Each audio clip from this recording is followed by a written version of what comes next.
Ang video na ito ay kasunod nung video natin patungkol doon sa impeachment trial ni VP Sara. At pinag-usapan natin doon sa unang video ay napakahalaga nung magiging papel ng taong bayan dito. At ginagawa ngayon ng prosecutor ay pine-persuade nila yung utak ng tao na paniwalaan sila. Kasi nga wala pang nakikitang ebidensya, wala pang direct na makapagsasabi na may kasalanan si VP Sara doon sa betrayal of public trust at maging doon sa dito sa confidential fund. Hindi rin naman na binabanggit na nakapagnakaw itong si VP Sara o ninakaw o pinakinabangan niya yung confidential fund. So wala pang direct evidence na nagtuturo doon. So ayon dito sa mga reaksyon ng mga kababayan natin na doon sa video na yan, sinasabi nila ang impeachment daw cover up, no? At sinasabi naman nung iba ay sinasayang nila yung pondo ng taong bayan. And nakikita nyo dyan sa screen yung mga naging reaksyon ng mga kababayan natin patungkol doon sa unang video na pinalabas natin. Shout out po sa inyong lahat.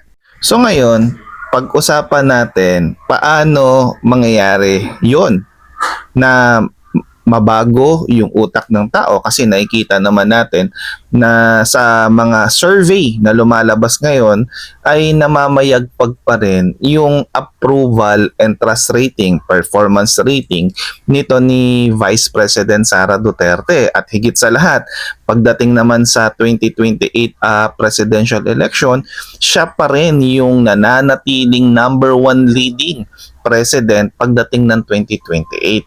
So paano ma-persuade? Sa kabila ito ng mga nagdaan na mga aligasyon laban kay VP Sara. Nandyan na yung Quadcom, 'di ba? Nandyan yung investigation doon sa confidential fund.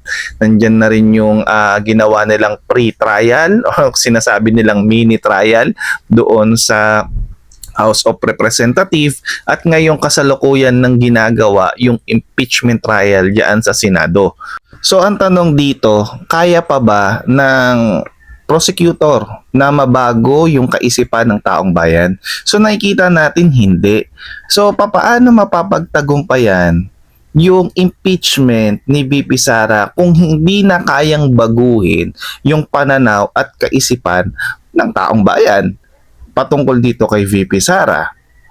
So ano yung mga gagawin nilang plano? Ano yung gagawin nila to eliminate VP Sara sa 2028 presidential election kung magkakaroon ng election? So yan ang pag-uusapan natin sa video na ito. O paglilinaw lang hindi ako eksperto dito pero ito lang yung posibleng nakikita ko na pwede nating masasabing paglaruan sa ating kaisipan at pwede nating pag-usapan diyan sa comment section, kasi may mga tao na nagagalit dito sa aking reaction at sa aking opinion. So anyway, tuloy na tayo sa ating discussion. Paano ngayon mai-impeach nila itong si VP Sara kung ang pinag-uusapan na threshold diyan sa Senado ay 2/3 ng buong kabuuan ng Senado doon sa 24 na miyembro ng Senado? Ay katumbas nito, 16 na senador dapat yung magboboto against or pabor doon sa conviction dito ni VP Sara. So paano mangyayari? May impeach si VP Sara. So uulitin natin pag sinabi nating impeachment, hindi lang puro legal battle, hindi lang puro accountability. May halo itong politika. Kung sino ang maraming pabor sa'yo, yun ang mananalo. So, paano mangyayari na mako-convict itong si VP Sara kung meron lang 13 sa kasalukuyan itong majority senators natin? So, naiisip mo na yung naiisip ko. Tama. Hindi lang ito basta gusto ng taong bayan. Dahil kapag hindi pumanig sa kanila ang taong bayan, ang gagawin nila, pupuwersahin nila na pababain yung threshold na magko-convict dito kay VP Sara para ma-eliminate si VP Sara sa 2028 presidential election. Pwede bang gawin yon? Yes, pwede nilang gawin. Yung mga tipong kailangan mo siyang gawin muna At kung magreklamo ka, sa Supreme Court ka na lang lumapit. Mga ganong style ba? Kagaya nung nangyari kay Pangulong Rodrigo Roa Duterte nung pinadala siya sa dahig. Hanggang ngayon, argumento pa rin sa social media yung pagpapadala kay PRRD sa dahig. Kung constitutional ba siya or unconstitutional.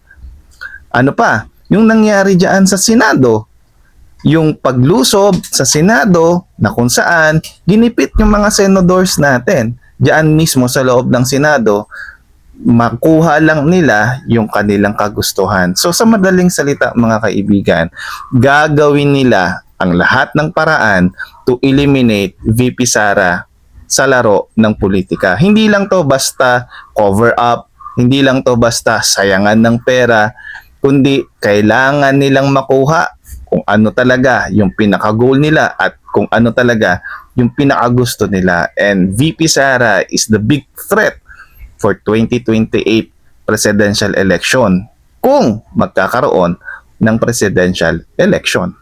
Yung mga nangyari sa mga senador natin, kagaya ni Senador Marcoleta, nakakulong ngayon, Senador Jinggoy Estrada, kay Chis Escudero at dito kay Joel Villanueva na bigla na lang bumaliktad yung pagkakadawit ng pangalan ni Senador Loren Legarda sa kasong plunder dito sa solar projects ni Leviste. At higit sa lahat, ito nga yung iniimbestigahan na si Alan Peter Cayetano ay iimbestigahan na yung flood control dyan sa Taguig. Hindi lang yan, even itong si Robin Padilla ay may nakaambang kaso na rin para sa kanya. Ang tanong, kamusta yung mga Villar? Di ba, hindi naman natin masyadong naririnig sa impeachment. So, disregard muna natin sila. So, itong mga to, sila yung mahilig magingay. Sila yung mahilig mag-question. Sila yung mahilig magsabi na kapag mali na yung ginagawa, kailangan ng itama. So kapag na-eliminate na itong mga senadors na ito at nagmosyon ang mga majority senador na kailangan pababain yung threshold at magbobotohan sila dyan sa Senado, May question pa kaya sa mga majority kung gagawin nila yung motion na yan? at ito ang matindi. Paano kung ang gagawin nila ito sa impeachment ay isang dry run lang para sa isang mas malaking plano na gagawin nila sa hinaharap. So anong opinion mo? Anong reaction mo sa video na ito? Kung nagustuhan mo, please like at share naman. At i-comment mo sa baba ang iyong opinion at pag-uusapan natin yan sa comment section. Alright? Salamat!